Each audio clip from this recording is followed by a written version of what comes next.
It was a warm evening in Lagos, and the streets were busy as usual. The city never seems to stop, with people hustling everywhere. Among them were Chidinma and her friends Ngozi and Amaka. They were young women, ambitious, and trying to figure out a way to make something of themselves. But they didn't have the same chances most people did. The city was full of opportunities, but many of them felt out of reach.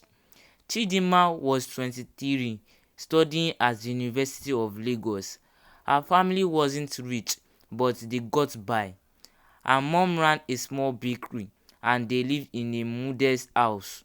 But Chidinma wanted more. She didn't want to be stuck in the same routine, struggling just to pay bills every month. She wanted a life of comfort, a life where money wasn't always a worry.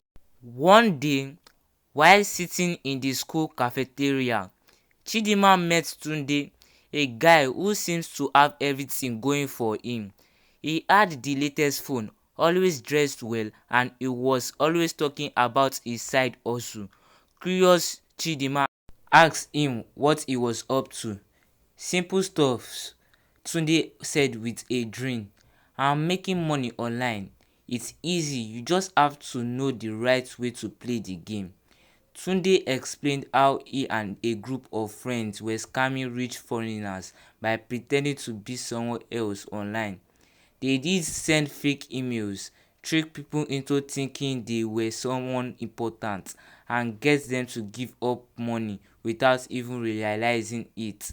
Tunde told Chidinma it was all about playing on people's emotions, making them think they were helping someone in need or that they were about to win big. At first, Chidinma was skeptical. She wasn't sure about tricking people, but Tunde made it sound so simple. "No risks," he said. "We are just playing the game that's already there. These rich people don't even notice." Chidinma didn't have a lot of options. She was tired of struggling to pay her school fees and watching her mom working long hours for little money, so she decided to give it a try.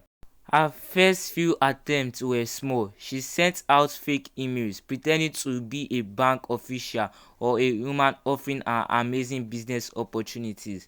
She didn't feel good about it, but she didn't think it would hurt anyone. When she saw the money roll in, small amounts at first, it felt like a small victory. She thought, maybe this isn't so bad. But things quickly started to get bigger. The stake grew higher, and soon she was involved in scams that took thousands of dollars from people. She found herself getting caught up in the rush of making quick money. She bought new clothes, treated herself to fancy meals, and started to feel like she had finally made it. One day, while she was looking over an email, she was about to send something clicked in her mind. The message was going to someone who was elderly, a lonely person who thought they were getting help. That's when it hit her. She wasn't just making money from people, she was hurting them. These were real people, sitting somewhere far away, trusting someone they thought was kind, only to be tricked. Chidinma felt a wave of guilt wash over her. She had been lying, taking advantage of people, and pretending it was all harmless. But deep inside, she knew it wasn't. She realized that she wasn't just making money, she was slowly losing herself. The guilt weighed on her for days. She tried to ignore it, but the more she thought about it, the harder it became to continue. She didn't want to be a scammer anymore. So one afternoon, Chidinma met with her friends Ngozi and Amaka.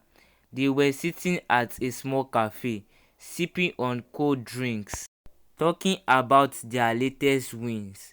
"Do you ever think about what we are doing?" Chidinma asked. Ngozi laughed, brushing it off. "What's there to think about? We are just making money. Everybody is doing it.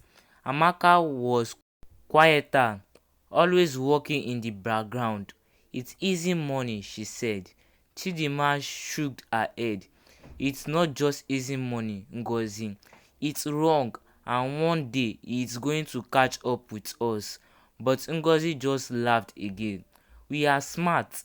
We know how to play the game. Nothing going to happen. Chidinma felt frustrated, but she didn't want to argue. She was done.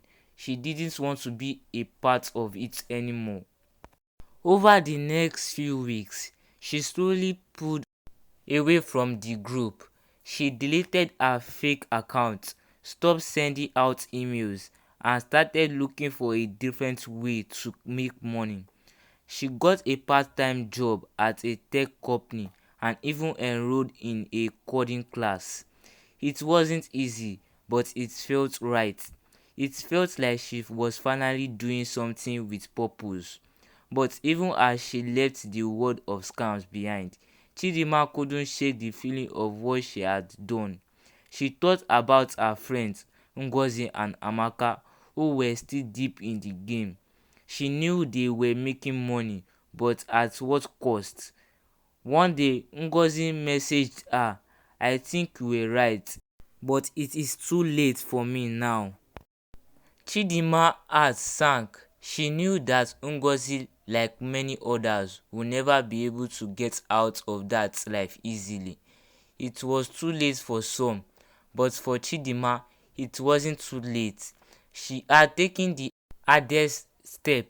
She had walked away, and while it wasn't easy, she knew it was the only choice she could make to live with herself.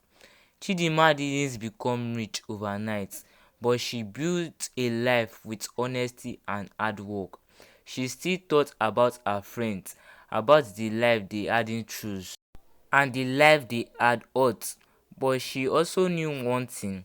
Sometimes the hardest thing is walking away from the quick path, the easy way out, and choosing to do what's right.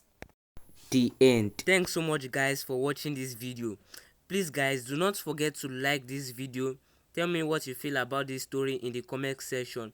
And please guys, do not forget to like and subscribe to this channel and hit the notification bell so if I post a new video you will know. Thank you so much guys. Bye.